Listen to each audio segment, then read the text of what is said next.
Hello everyone, a warm welcome to you all to EduTap in today's session, wherein we'll be going through the a session on labor laws, and this is as part of the series that we have exclusively launched for the upcoming UPSC EPF for 2025 examination.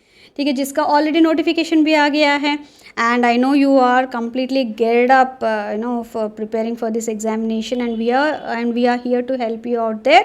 And in this series we'll be taking you through various labor laws and industrial relations जो भी topics हैं इन the form of MCQ, so that आपका एक practice भी हो जाए and आपका एक रिविजन भी हो जाए. And in this will be doing everything in the form of MCQs. 10 MCQs हम लोग करेंगे. And now why is this series so important for us? Now when we look at the UPSC EPFO examination, be it APFC का post हो या फिर A और EO का post हो, दोनों के लिए भी ये एप्लीकेबल है. IR and labour laws, these are one of the most important subjects. जो 120 क्वेश्चंस है उसमें से 15+ questions are asked from this topics only. And अगर बेसिक्स भी अगर आप बहुत सही तरीके से करोगे, रिवाइज करोगे, प्रैक्टिस करोगे, तो आप 10+ क्वेश्चंस तो बहुत आराम से निकाल लोगे. Okay, and with this you can understand the kind of high weightage that is associated with this topic and the kind of scoring potential associated with it. So with this आज हम लोग इस सेशन में कर रहे हैं labour laws, the child and adolescent labour prohibition and regulation act 1986. ठीक है ना. बिफोर दैट एक छोटा सा अनाउंसमेंट एक्चुअली इनफैक्ट हेल्प है. सी, हमने एक UPSC EPFO के लिए एक कॉम्प्रिहेंसिव गाइड बुक लॉन्च किया है. Now this guide book contains everything A to Z of everything of UPSC EPFO. ठीक है, इसमें आपको जो एग्जामिनेशन पैटर्न है, एलिजिबिलिटी है, किस तरह का सिलेबस है, डी कोडेड सिलेबस, एंड उसमें कौन से इम्पॉर्टेंट टॉपिक्स है, क्या है, everything would be provided. Okay, along with that इसमें you'll also get the previous year solved question paper, solved question papers, so you can understand कि उससे हमें एक समझ में आएगा कि किस तरह से questions आ रहे हैं and कौन से topic से ज़्यादा आ रहे हैं. That will help you a lot in understanding, and that with that understanding you can plan and strategize your preparation. So इसका लिंक ऑलरेडी डिस्क्रिप्शन, ये वीडियो के डिस्क्रिप्शन में शेयर्ड है. आप उस पर लिंक पे क्लिक कीजिए and that will take you through 1 or 2 steps only. Even I have downloaded that once to understand.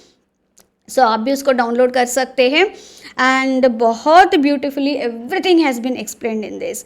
And I suggest you to go through that link, download that document, the comprehensive guidebook, which also contains the solved previous year questions in a very beautiful manner. Okay, with this let me start today's session, जो है हमारा child and adolescent labour prohibition and regulation act 1986. ठीक है. Now जब industrialisation हुआ था, industrialisation जैसे जैसे हुआ था, कई सारे एक्ट्स एंड प्रोविजंस आए थे so as to support them both the employees as well as the employers. तो उसी में एक और चीज़ नोटिस किया था ILO ने as such, that child labour is becoming a huge problem. So उसके लिए उन्होंने कई सारे कन्वेंशंस किए थे and after that even those conventions के लिए जितने भी कंट्रीज पार्टीज थे, obviously they have to do the policy changes. So accordingly India ने भी किया है, as part of which they have come up with this child and adolescent labour prohibition and regulation act 1986, जिसमें child labour का abolish and also अगर adolescent labour को भी उन्होंने काम पे लगाया है तो उसमें क्या क्या provisions, what is that they have to do while employing adolescent labor, कितना केयर लेना है, what are the various protocols that have to be followed, everything they have mentioned in this particular act. Okay, so the first question here comes, as per the provisions of the Child and Adolescent Labor Prohibition and Regulation Act 1986, who is classified as an adolescent? जो 14 years तक complete वहाँ तक है तो that is a child. So child को तो labor, they can't be involved in any work, employ नहीं कर सकता है कोई भी employer. Now who is a adolescent? Now adolescent is a person who has completed 14 years, no doubt, but not completed 18 years of age. Those persons are called as adolescent. इससे आगे जो 18+ till that all adult में हो जाते हैं फिर. ठीक है. सो एडोलेसेंट्स को भी हर जगह पे they can't hire Okay, so that's the reason उन्होंने एक rule बनाया. So here this is C is the answer here. Moving on to our next question.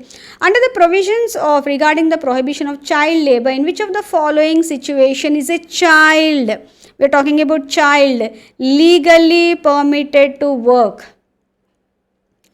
Now when we talk about a child, he or she can legally permitted to work, okay, especially assisting in the family enterprise after school hours, again provided it is a non hazardous work. ऐसा नहीं है कि वो hazardous होगा. अगर hazardous होगा, no, they can't work. Circus भी होगा, circus also they can't work even after school hours also.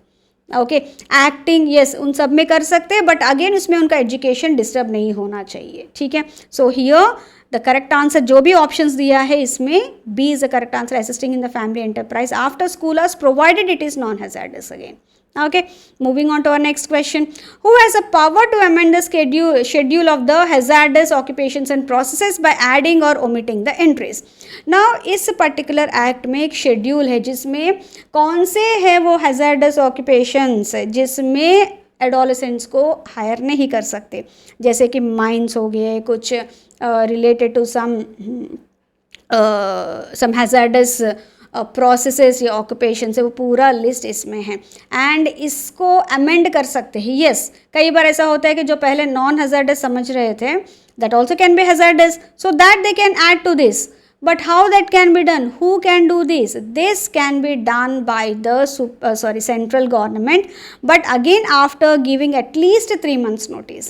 क्योंकि आज उन्होंने डिक्लेयर किया तो they have to give 3 months notice, because अगर कुछ नया प्रोसेस है, कुछ पहले था कि चौक बनाने वाला, okay, that was not in hazardous, but now अभी हैजर्डस में आ गया है. ठीक है, नाउ एग्जाम्पल मैं बता रही हूँ, तो इसके लिए भी वो चौक वाले इंडस्ट्रीज, उसके लिए फिर रेडी होना पड़ेगा ना. जो पहले अगर हो सकता है उसमें एडोलेसेंट्स काम कर रहे थे, now they have to make sure that no adolescent is working, but उसके लिए उनके लिए थोड़ा टाइम लगेगा एंड पेपर वर्क भी लगेगा.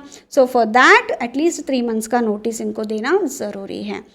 Okay, now next 2 questions also, they are based on this only. Let me see.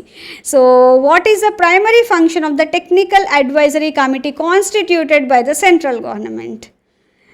How is it associated? अगर आप समझ में आ गया कि earlier question में हमने क्या पूछा है, amendments, so here you will be able to answer. So here जब भी कुछ ऐसे अमेंडमेंट्स लाना है या फिर कुछ हैज़ार्डस ऑक्यूपेशंस के लिस्ट में चेंजेस करना है, ऑब्वियसली कुछ सपोर्ट तो चाहिए होगा गवर्नमेंट को, राइट, सेंट्रल गवर्नमेंट को एक डिसीजन लेने के लिए. That would be given by this technical advisory committee, and here they are the ones, the function, उनका मेजर फंक्शन ये है कि to advise the central government in on addition of occupations and processes to the schedule. So वो करता है, लेकिन उसको suggestion देता है technical advisory committee. Next question भी इसी के ऊपर है. As per the provisions of the child and adolescent labour act, technical advisory committee shell consist maximum of how many members. Okay, ये मेंबर्स कई सारे फील्ड से होते हैं, सो दैट जो डिसीजन लेना है गवर्नमेंट को, सेंट्रल गवर्नमेंट को, इन एडिंग ऑफ पर्टिकुलर प्रोसेस और एन ऑक्यूपेशन एज हैजर्डस, सो उस तरह की कमिटी, इसलिए technical advisory committee. So technically they should have the knowledge of that particular industry, so definitely उसी तरह से होना चाहिए. And here they consist of a maximum of 10 members, उससे ज़्यादा नहीं. ठीक है, moving on to our next question. As per the provisions on weekly holidays, how often can the occupier change the specified weekly holidays for an adolescent employee? Non hazardous occupations में yes adolescents को higher कर सकते हैं, and but yes बहुत carefully रहना पड़ता है. Weekly holidays वो सब सही मैनेज करना पड़ता है उनको. एंड अगेन वीकली हॉलीडेज़ एक बार बोला है कि ओके एवरी वेडनेसडे हॉलीडे है, okay, now that has to be there.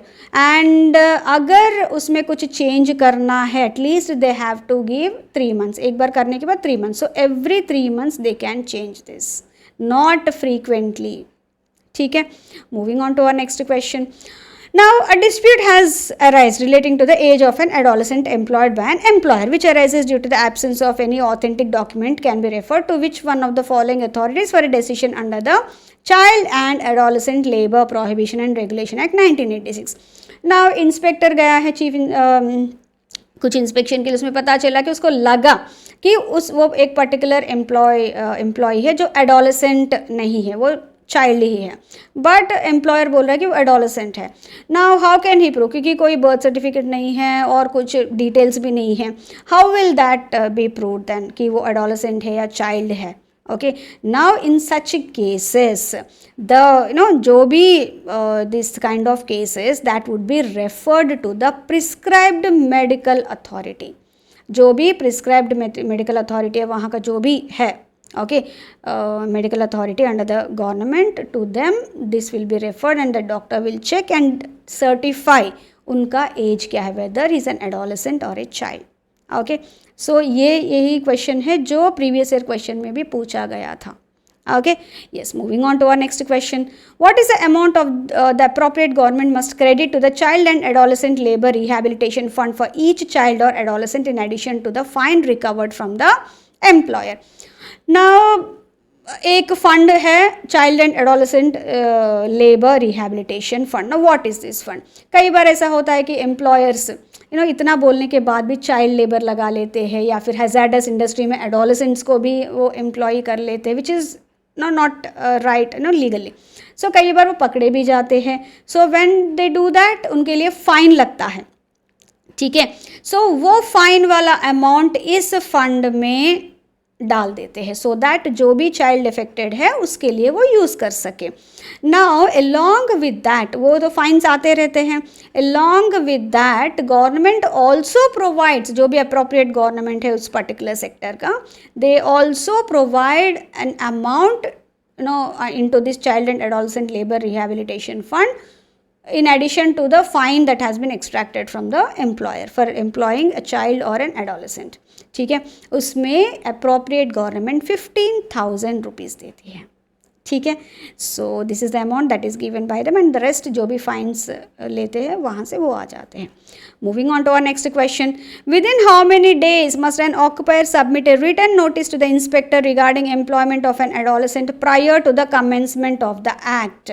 Okay, जब भी कोई इंडस्ट्री स्टार्ट होता है और ये एक्ट उस पर लागू होता है, in that case, okay, so in that case अगर उस पर्टिकुलर ऑक्युपायर मतलब जो भी एस्टैब्लिशमेंट का ओनर है या मैनेजर है, सुपरवाइजर है, they have to give a return note, submit a return notice to the inspector saying that हमारे इसमें ये इतने सारे एडोलेसेंट्स वर्किंग है एंड ये उनके डिटेल्स हैं, नेम, एज या जो भी है, all that has to be provided and this they have to submit within 30 days of the commencement of the act, जब भी एप्लीकेबल होगा उनके इंडस्ट्री के लिए या सेक्टर के लिए.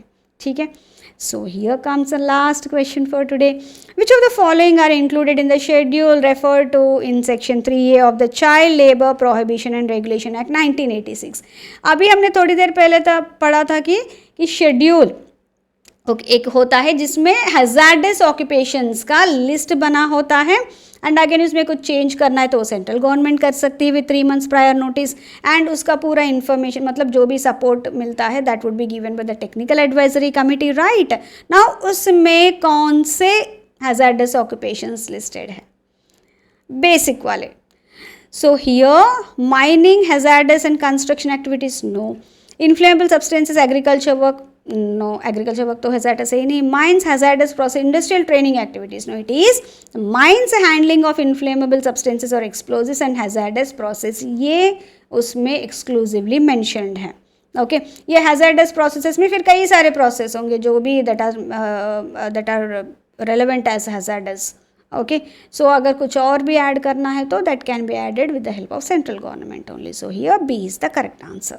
ठीक है, so I really hope that these questions will help you a lot in your exam preparation and moving forward before winding up the session.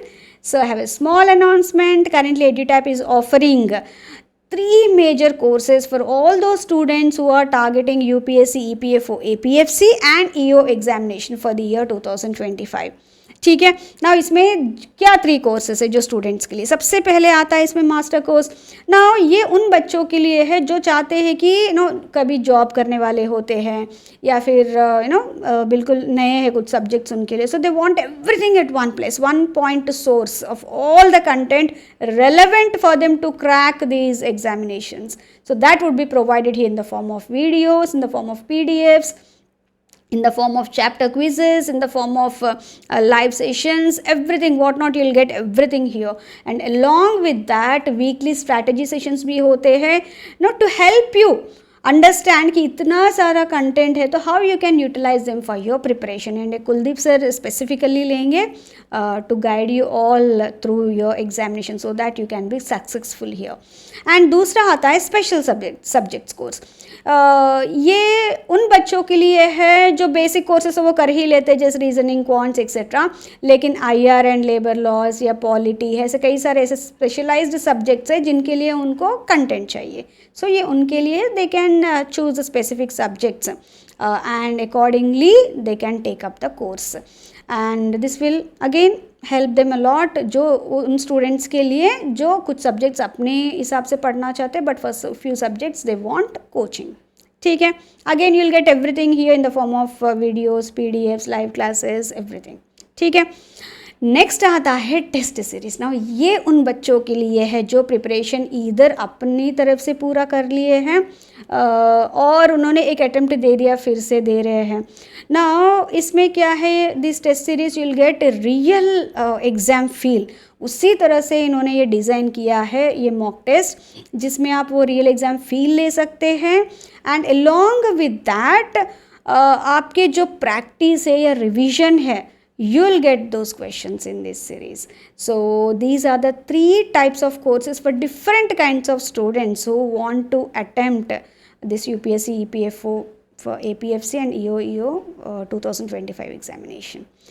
So if you have any doubts, description box में already links हैं इन courses के लिए. and अगर कुछ आपको doubts भी है तो we are all available always, you can get them clarified. ठीक है, before making the inform decision. And thank you very much for being so patient and going through the content. And अगर आपको कुछ भी doubts है you can always reach out to us. And I wish you all a very all the best and see you all soon with the next session. Thank you very much. Take care. Bye bye.